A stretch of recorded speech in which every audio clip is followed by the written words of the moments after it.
Une route impraticable. Imaginez un instant. Il a beaucoup neigé pendant la nuit et vous ne vous êtes aperçu de rien. Vous sortez, mais il n'y a pas âme qui vive dehors. Plusieurs ont abandonné leur voiture en plein milieu de la route car le terrain était impraticable et le temps est pour ainsi dire comme figé. J'ai vécu un moment comme celui-ci dans le physique, mais également dans le spirituel. D'un seul coup, tout m'a paru comme figé, comme si le temps, les événements, tout était suspendu. Alors pourquoi je vous partage cela aujourd'hui ? Nous traversons une période particulière et remplie de souffrances pour beaucoup de personnes. Du fait de l'obligation du confinement, des restrictions sanitaires, etc., les communautés ne peuvent plus célébrer les cultes et réunions habituelles. Si certaines communautés diffusaient déjà leur culte en ligne, le fait que les communautés soient fermées a amené un très grand nombre de celles-ci à continuer leur programme, mais cette fois-ci par le net, fonctionnant de la même manière, mais dans le confinement. Il en résulte un nombre impressionnant de cultes en ligne, mais également de tout plein d'enseignements en tout genre. Certains profitant de cet engouement de la diffusion par le net pour se lever comme prédicateurs. Quand nous parlons avec les personnes, il ressort quelque chose de très particulier, mais également de très parlant. La plupart de celles-ci ne méditent pas la parole de Dieu, mais par contre, écoutent à tout vent des prédications en ligne, passant de l'une à l'autre en fonction de ce qu'ils ont ou pas le désir d'entendre. La parole de Dieu, même si elle est diffusée au jour d'aujourd'hui non-stop, ne fait plus partie de la vie de beaucoup de chrétiens. Ces temps particuliers devraient nous amener à réfléchir.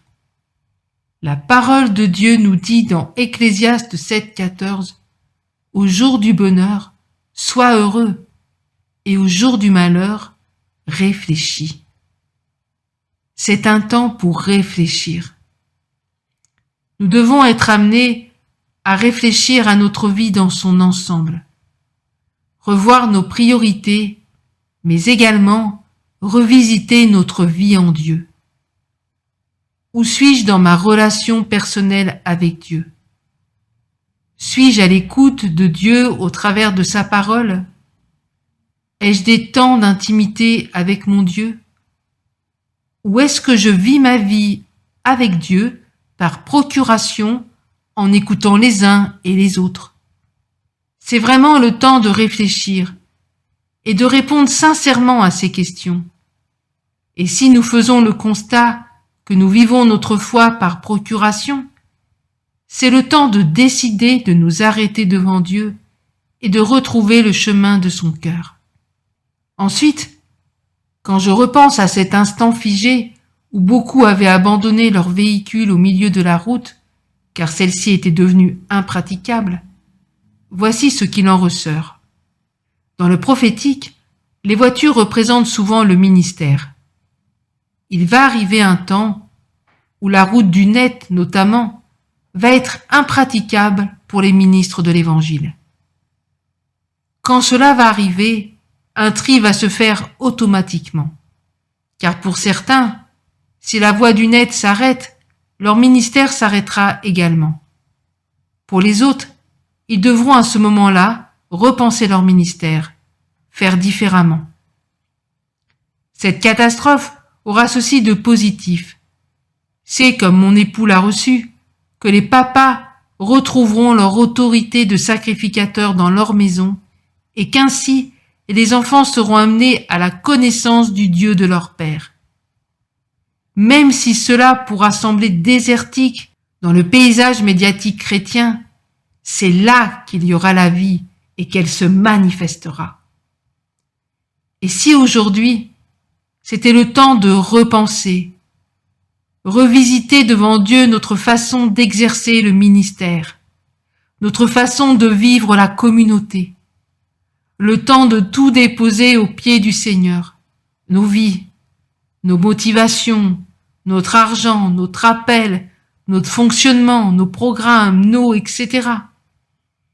Ésaïe 40, verset 3 nous dit « Une voix crie, préparez au désert le chemin de l'Éternel, aplanissez dans les lieux arides une route pour notre Dieu. » Ésaïe 35, verset 8 nous dit « Il y aura là un chemin frayé, une route qu'on appellera la voie sainte. Nul impur n'y passera. Elle sera pour eux seuls. Ceux qui la suivront, même les insensés, ne pourront s'égarer. Préparons cette nouvelle route.